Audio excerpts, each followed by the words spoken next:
Charlotte needs new ideas so she can write messages in her web and save Wilbur's life.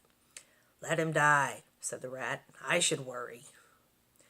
You'll worry all right when next winter comes, said the sheep. You'll worry all right on a 0 morning next January when Wilbur is dead and nobody comes down here with a nice pail of warm slops to pour into the trough. Wilbur's leftover food is your chief source of supply, Templeton. You know that. Wilbur's food is your food. Therefore, Wilbur's destiny and your destiny are closely linked. If Wilbur is killed and his trough stands empty day after day, you'll grow so thin we can look right through your stomach and see objects on the other side. Templeton's whispers quivered. Maybe you're right, he said gruffly. I'm making a trip to the dump tomorrow afternoon.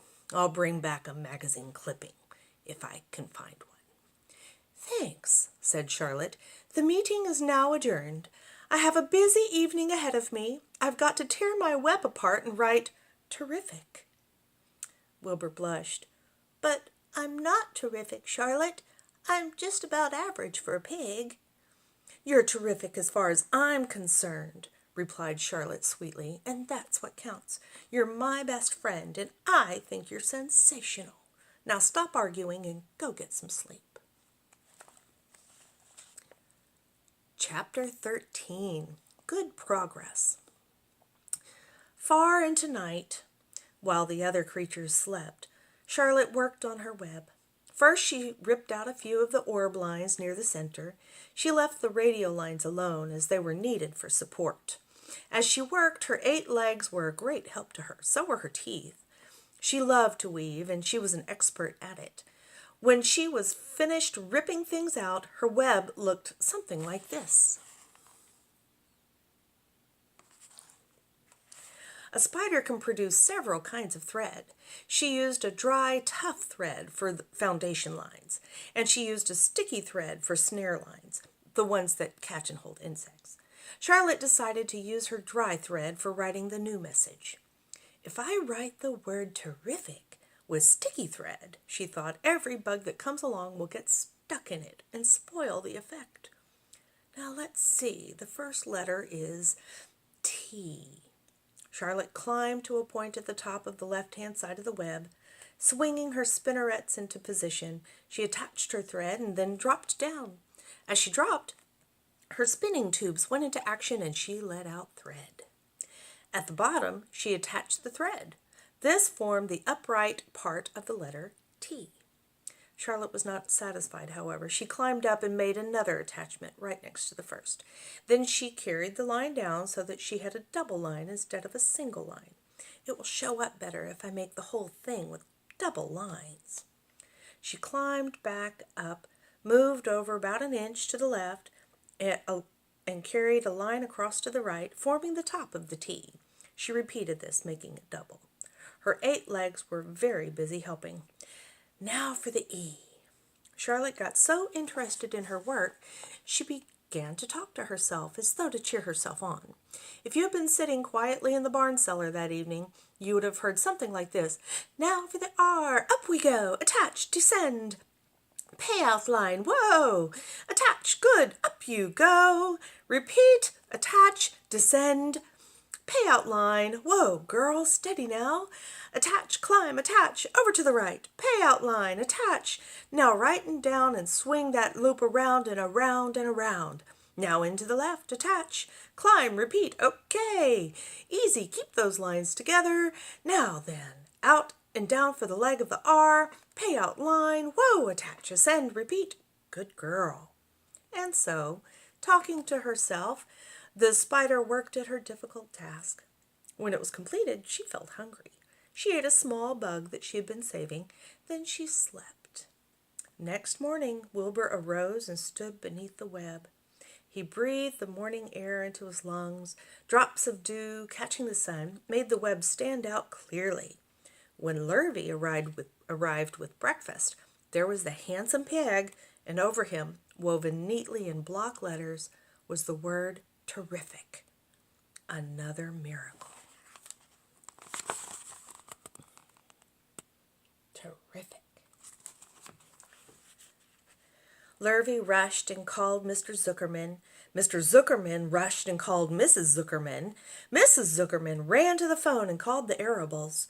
The Arables climbed into their truck and hurried over.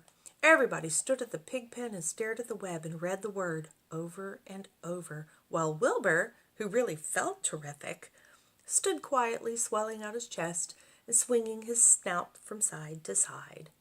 "Terrific," breathed Zuckerman in joyful admiration. "Edith, you better phone the reporter on the Weekly Chronicle and tell him what has happened. He will want to know about this. He may want to bring a photographer. There isn't a pig in the whole state that is terrific as our pig." The news spread. People who had journeyed to see Wilbur when he was some pig came back again to see him now that he was terrific. That afternoon, when Mr. Zuckerman went to milk the cows and clean out the tie-ups, he was still thinking about what a wondrous pig he owned. "Lurvy, there is to be no more cow manure thrown down into that pig pen. I have a terrific pig. I want that pig to have clean, bright straw every day for his bedding. Understand?" "Yes, sir," said Lurvy. "Furthermore," said Mr. Zuckerman, "I want you to start building a crate for Wilbur. I have decided to take the pig to the county fair on the September 6th. Make the crate large and paint it green with gold letters." "What will the letters say?" asked Lurvy. "They should say Zuckerman's Famous Pig." Lurvy picked up a pitchfork and walked away to get some clean straw. Having such an important pig was going to mean plenty of extra work. He could see that. Below the apple orchard at the end of the path was the dump where Mr. Zuckerman threw all sorts of trash and stuff that nobody wanted anymore.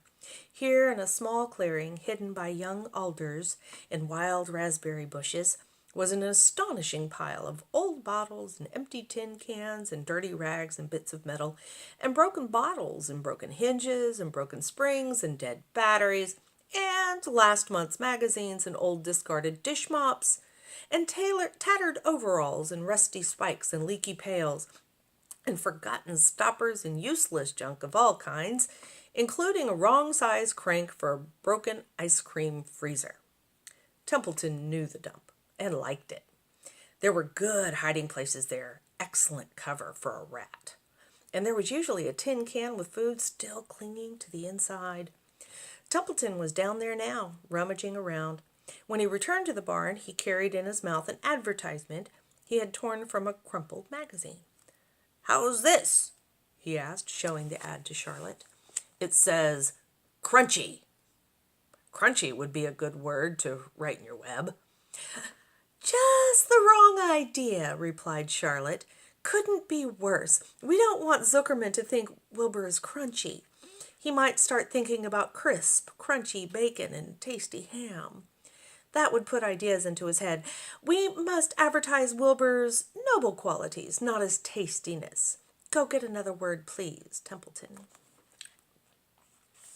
Here's Templeton with his word crunchy. The rat looked disgusted, but he sneaked away to the dump and was back in a while with a strip of cotton cloth. "How's this?" he asked. "It's a label off an old shirt." Charlotte examined the label. It said, "Pre-shrunk." "I'm sorry, Templeton, but pre-shrunk is out of the question. We want Zuckerman to think Wilbur is nicely filled out, not all shrunk up. I'll have to ask you to try again." "What do you think I am, a messenger boy?" grumbled the rat. "I'm not going to spend all my time chasing down to the dump after advertising material." "Just once more, please," said Charlotte. "I'll tell you what I'll do," said Templeton. "I know where there's a package of soap flakes in the woodshed. It has writing on it. I'll bring you a piece of the package." He climbed the rope that hung on the wall and disappeared through a hole in the ceiling. When he came back, he had a strip of blue and white cardboard in his teeth. "There," he said, triumphant. "How's that?" Charlotte read the words, "With new radiant action." "What does it mean?" asked Charlotte, who had never used any soap flakes in her life. "How should I know?" said Templeton. "You asked for words and I brought them. I suppose the next thing you'll want me to fetch is a dictionary." Together they studied the soap ad. "With new radiant action." repeated Charlotte slowly. Wilbur, she called. Wilbur, who was asleep on the straw, jumped up. Run around, commanded Charlotte. I want to see you in action, to see if you're radiant. Wilbur raced to the end of his yard. Now back again, faster, said Charlotte. Wilbur galloped back. His skin shone. His tail had a fine, tight curl in it. Jump into the air, cried Charlotte. Wilbur jumped as high as he could. Keep your knees straight and touch the ground with your ears. Wilbur obeyed. Do a backflip with a half twist in it, cried Charlotte. Wilbur went over backwards, writhing and twisting as he went. Okay, Wilbur, said Charlotte, you can go back to sleep. Okay, Templeton, the soap ad will do, I guess. I'm not sure Wilbur's action is exactly radiant, but it's interesting. Actually, said Wilbur, I feel radiant. Do you? Said Charlotte, looking at him with affection. Well, you're a good little pig. And radiant you shall be. And I'm in this thing pretty deep now. I may as well go to the limit. Tired from his romp, Wilbur lay down in the clean straw. He closed his eyes. The straw seemed scratchy, not as comfortable as the cow manure, which was always delightfully soft to lie in. So he pushed the straw to one side and stretched out in the manure. Wilbur sighed. It had been a busy day, his first day of being terrific. Dozens of people had visited his yard during the afternoon, and he had had to stand and pose, looking as terrific as he could. Now he was tired. Fern had arrived and seated herself quietly on her stool in the corner. Tell me a story, Charlotte, said Wilbur as he lay waiting for sleep to come. Tell me a story. So Charlotte, although she too was tired, did what Wilbur wanted. Once upon a time, she began, I had a beautiful cousin who managed to build her web across a small stream. One day a tiny fish leaped into the air and got tangled in the web. My cousin was very much surprised, of course. The fish was thrashing wildly. There's the fish. My cousin hardly dared tackle it, but she did. She whooped down and threw great masses of wrapping material around the fish and fought bravely to capture it. Did she succeed? Asked Wilbur. It was never to be forgotten battle, said Charlotte. There was the fish, caught only by one fin, and its tail wildly thrashing and shining in the sun. There was the web, sagging dangerously under the weight of the fish. How much did the fish weigh? Asked Wilbur eagerly. I don't know, said Charlotte. There was my cousin slipping in, dodging out, beaten mercilessly over the head by the wildly thrashing fish, dancing in, dancing out, throwing her threads and fighting hard. First, she threw a left around the tail. The fish lashed back. Then a left to the tail and a right to the midsection. The fish lashed back. Then she dodged to one side and threw a right and another right to the fin. Then a hard left to the head, and the web stayed and stretched. Then what happened? Asked Wilbur. Nothing, said Charlotte. The fish lost the fight. My cousin wrapped it up so tight it couldn't budge. Then what happened? Asked Wilbur. Nothing, said Charlotte. My cousin kept the fish for a while, and then when she got good and ready, she ate it. Tell me another story, begged Wilbur. So Charlotte told him about another cousin of hers who was an aeronaut. What is an aeronaut? Asked Wilbur. A balloonist, said Charlotte. My cousin used to stand on her head and let out enough thread to form a balloon. Then she'd let go and be lifted into the air and carried upward on the warm wind. Is that true? Asked Wilbur, or are you just making it up? It's true, replied Charlotte.